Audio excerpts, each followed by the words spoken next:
Can electricity change an entire region? Imagine it. The year is 1933. The Tennessee Valley is one of the poorest regions in the entire country. And it probably doesn't help that there really is no electricity in the rural areas. They also have to deal with things like flooding and difficulty making money at the time. Then, President Roosevelt signed a law creating the Tennessee Valley Authority. And the idea was quite an ambitious one. The federal government would develop the Tennessee River through a carefully orchestrated and planned system of dams and power plants and control of floods, which would help produce electricity and create jobs. The TVA didn't just build dams.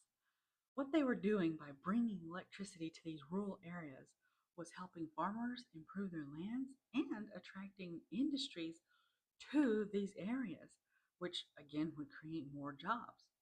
For families who had never experienced electricity or didn't have it in their homes, their lives just changed so dramatically, what felt like probably overnight. I mean, think about it.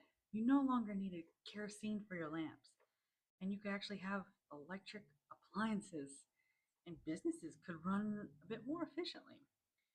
But then, to be fair, the project wasn't without controversy. Supporters saw the TVA as the federal government supporting struggling communities, and it also showed that the government was capable of transforming these rural areas and picking up the slack where the private utility companies were just ignoring them.